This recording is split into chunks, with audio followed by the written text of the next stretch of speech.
I have the honor to introduce our next panel. And you can see Troy Carter standing there and Jörg Rohleder. And Troy Carter is the manager of Lady Gaga. How many of you know Lady Gaga, by the way? Raise your hand if you do. All right, could be more. Because I remember 3 years back when Lady Gaga was actually performing at the DLD party on Monday. And I was standing there with my friends in the front row, and we were like, all right, this sounds awesome, but who is she? And now, 3 years later, Lady Gaga is the human with the most likes on Facebook ever. She has more than the Queen, more than Michael Jackson, more than anyone, more than Justin Bieber. And yeah, it's 26 million likes on Facebook. That's just a number that I find incredible. And I have the honor to introduce Troy, who actually flew here from New York, and Jörg Rohleder, who's the editor of the leading music magazine Musikexpress. Welcome on stage.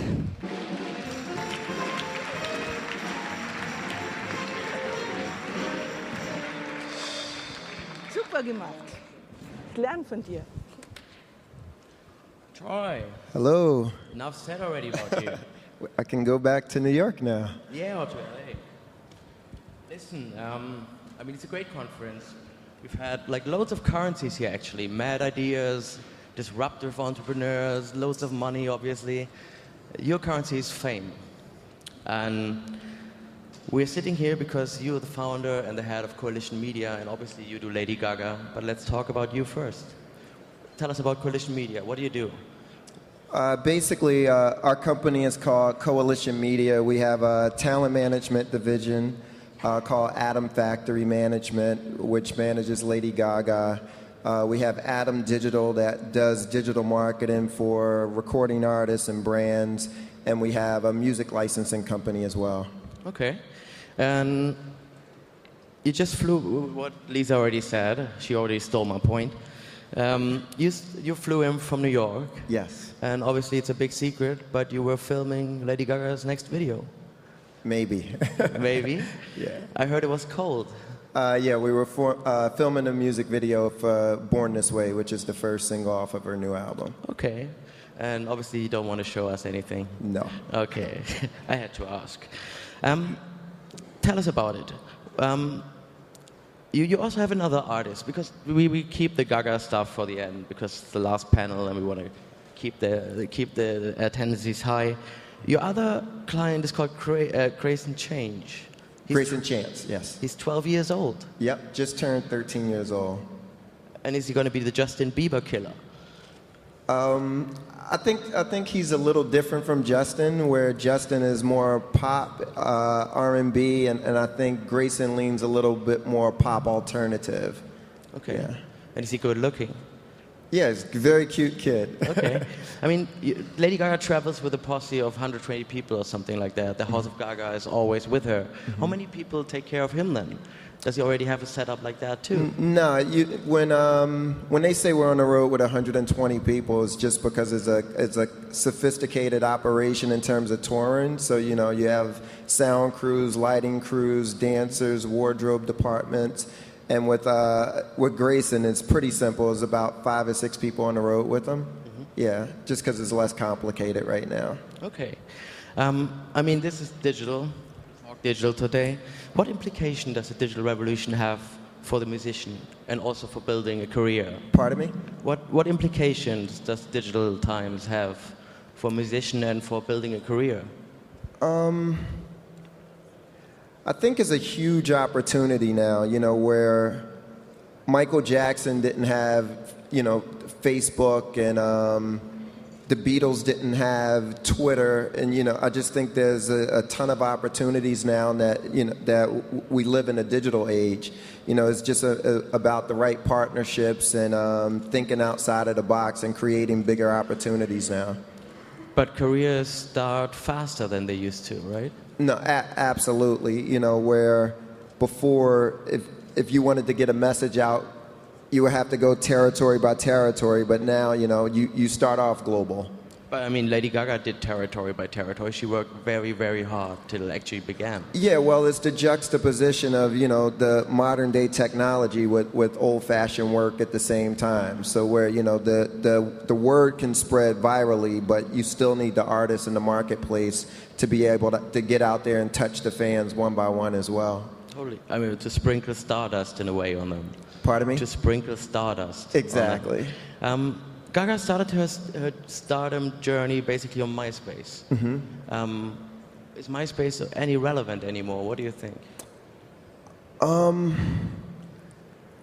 I don't think it's as relevant as it used to be, of course, you know, with Facebook completely overtaking social networking. But, you know, MySpace was a fantastic A&R source where, you know, musicians could put up their music, and whether it's fans or whether it's record labels or managers could, you know, go there and discover them. Did you discover your 13-year-old talent on MySpace? Pardon me? How did you hear about your 13-year-old? Like, what does your job look like? Well, Grace and Chance, we discovered him on YouTube. I woke up in the morning and it was 30 emails to this specific link of this kid singing Paparazzi at the piano. And a friend of mine, Guy Osiri, called me up, and Guy got the same link, so we ended up doing co-managing them together. Okay. Yes. Another big tool for Gaga is obviously Twitter. She follows, like, all the little monsters can follow her on Twitter. What's interesting about it is kind of the direct approach. You have, like, back in the days, you would have like a press release and the artist would officially announce something. Now she can actually Twitter where she is, what she does, what she eats, what she doesn't like. If she's at Berghain at 5 o'clock in the morning drinking vodka Red Bull. How does that change the idea of fandom? How does it change the approach fans have? Well, you know, it's that direct communication between the artist and the audience at that point, where, like you said before, if we wanted to get information out, you know, you have to do a press release, then you got to, you know, service it to a specific organization. But, you know, with Gaga specifically, no one has the password to her Twitter account. So it's a direct communication between her and the fan base. And I think, you know, the fans know her voice now. So when she sends out a message, they know it's authentic at the same time. So actually she does all the Twitter posts? Yes. Okay. And how many people follow her right now? How many little monsters Twitter? I think on Twitter it's probably around 7.5 million on Twitter. And how many people does she follow? Not sure. Okay. How do you guys communicate? I mean, do you call her? Do you email? Do you text message? Are you Facebooking with her? What's your... No, I think I'm the only human being left on the planet without a Facebook page, so... So you I'm don't the last standout, me or her. Speaking of the video, I mean, you flew in from New York. Obviously, you didn't shoot the video. Who do you shoot it for? MTV in Germany kind of pulled the plug this month because they went pay TV. No, you know what? You shoot the videos for the fans at the end of the day. Like, you know, when we make videos, we don't make it with a network in mind or anything like that. You know, it's specifically for the fans. So when you look at, you know, YouTube, you know, basically it's all on demand at this point. It's bigger than MTV ever was. Yeah, you know what? MTV's great, you know, if you want to watch Jersey Shore and shows like that, which, you know, to each his own. But as far as music's concerned, you know, they don't play an important role in our lives anymore. How did the music video itself, the art of making music videos, change with, like, the demise of MTV? Like, because, I mean, 2010 was quite a good year. You had Gaga's 7-minute incredible telephone video. You had MIA with Born Free, which was also 7 minutes, kind of the anti-Gaga video. And you had Kanye West, obviously, with Runaway, a 34 minutes masterpiece.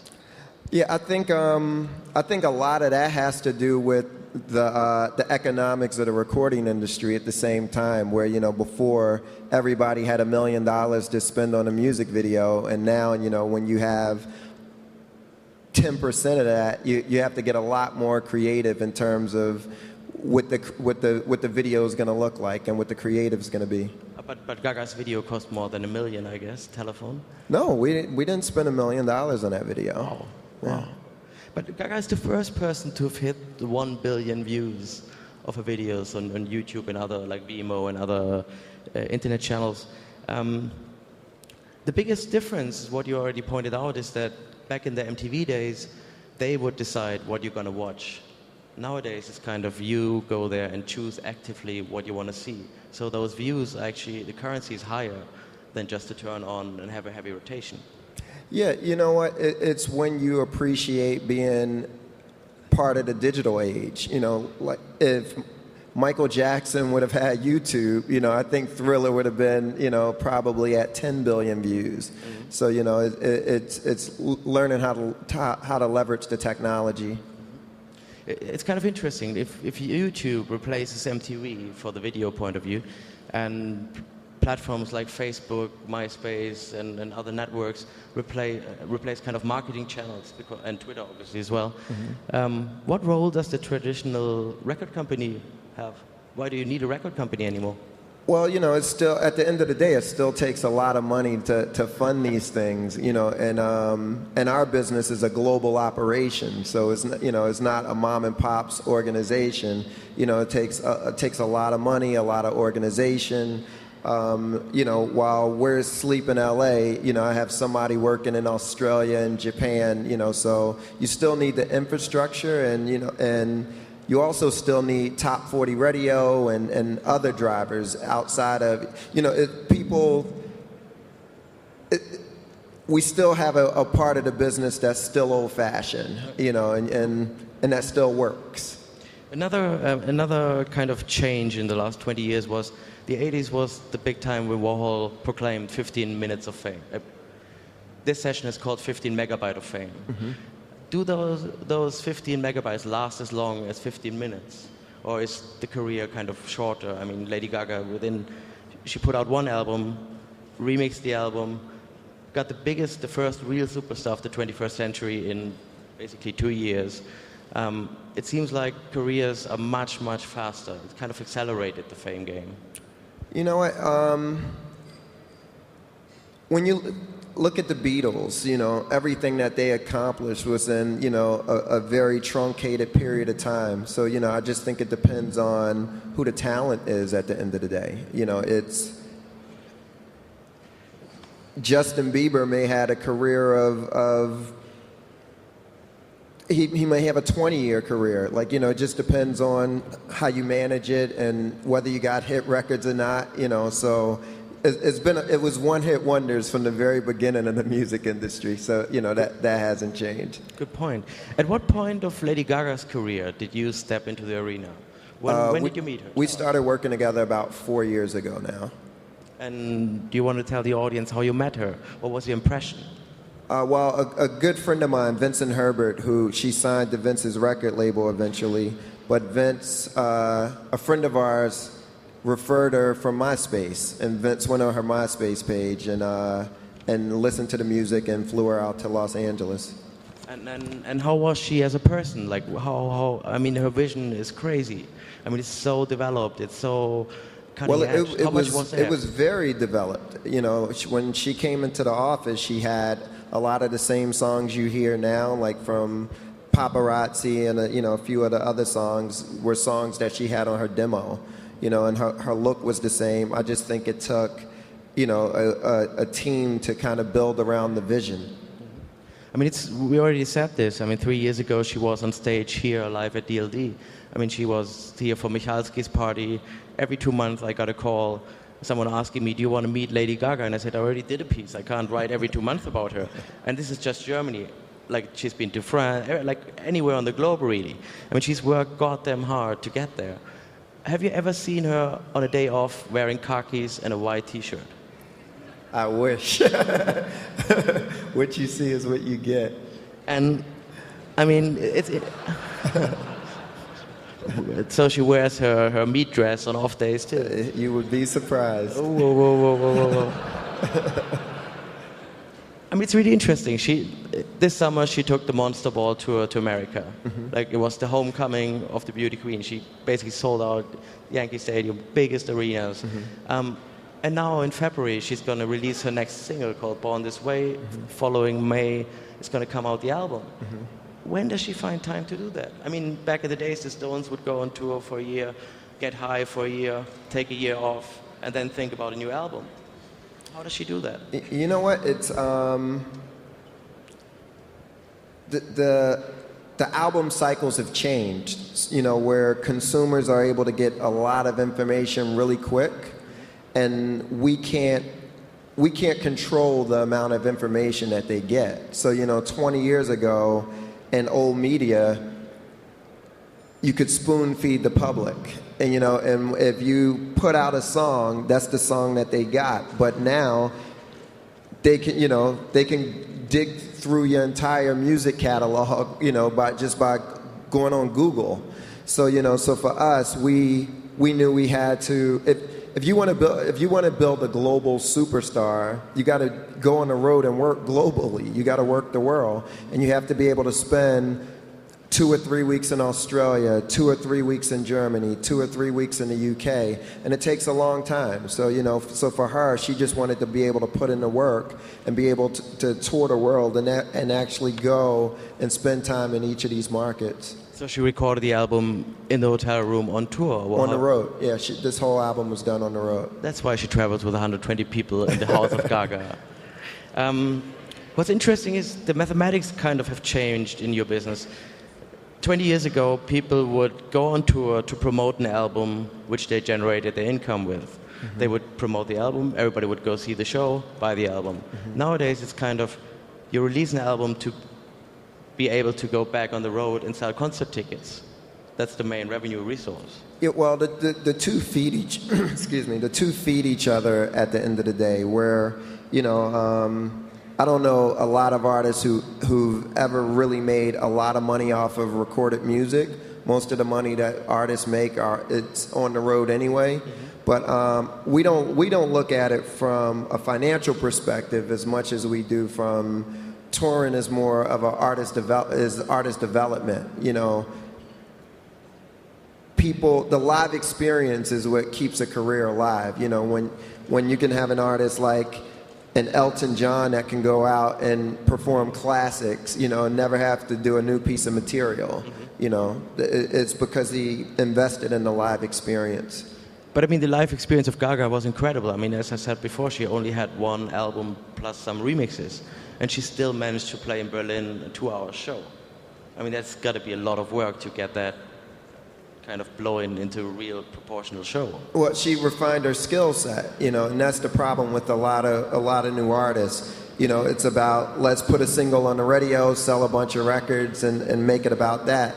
But, you know, prior to me even meeting her, you know, she had already built a following in New York and, you know, and had been refining her act for a few years before we even had our first encounter. And she already had the Scheiße song, which was kind of premiered last week again at the Terry Mugler show in Paris. Yeah. I mean, how do you keep up with that speed? I mean, she probably calls you twice a day telling you, oh, I've got a new costume, oh, I got a new song, oh, by the way, I've got the 3rd album written already. You want to listen to it? How do you keep up with that? You know, it's we feed off of each other. So, you know, I want to work as hard as her. So, you know, and our team wants to work as hard as her. What's the next level for her? I mean, it can't get any bigger. The stage can't be bigger. The shows can't get that much bigger. Yeah? Look at U2. Well, she better not go where U2 is going, because she's got to wear sunglasses in a closed room during the night. That's not nice. But she's kind of... Could you just put the paper on? Oh, yeah. Sure. She's kind of redefined superstardom in the 21st century. You know what? Who knows where it can go? You know, for the way we look at it is, you know, she's still at the beginning of her career. It's only been 3 years. And, you know, the verdict is going to be out for the next 30 or 40 years. You know, if she doesn't have a career as long as a Barbra Streisand or, you know, or a Madonna or, you know, one of those 30, 40, 50-year careers, then, you know, we didn't do a great job. You know, so for us, you know, we're still at the beginning of the story. How far ahead can you actually plan? Can you plan 6 months? Is it a year? Is it 5 years? 3 years? 3 years. Okay, so when is she going to put out a classical album to blow all the little monsters away? Who knows? Who knows? Obviously, I have to ask you, and obviously you don't want to answer it, what does the new album sound like? What do you expect on a business level? 1 million first week sales? What Taylor Swift just did that? You know what? It's hard to predict, and for us, it's never about the first week sales. It's about where are you at in week 154? With this last album, I think we sold 23,000 units the first week and ended up selling 18 million albums. And that's one of the problems with the music industry. Everybody wants to jam the first week opposed to how do we pace this out, and where's this album at in 6 months? Where is it at in 12 months? Where is it at in 18 months? How did you map it out? Like, what kind of, do you do Costco, Starbucks? What kind of outlets do you want to do? I mean, Taylor Swift did a great job in getting the record everywhere. People actually bought the physical medium just because they couldn't get away from it. You know what? It's expanding the distribution and being able to get into non-traditional retail outlets, but at the same time, it's finding great partners, whether that partner may be a retail partner, whether it may be a social network, it's about really, really expanding the distribution and also being flexible with the price point, and giving the people music at a reasonable price. Same for concert tickets, I guess. Absolutely. I think we're running out of time. I'm seeing this right here. So the last two questions would be, Mr. Carter, I mean, you're managing the biggest superstar on the planet. What goals are left for you as a manager? Pardon me? What goals are left for you as a manager? That's a tough one. You know what? Like I said, if we can take this to 25, 30 years, I would have done a good job. And the last one, what would the 16-year-old Troy probably say about the man he turned into? Holy shit. Thank you very much.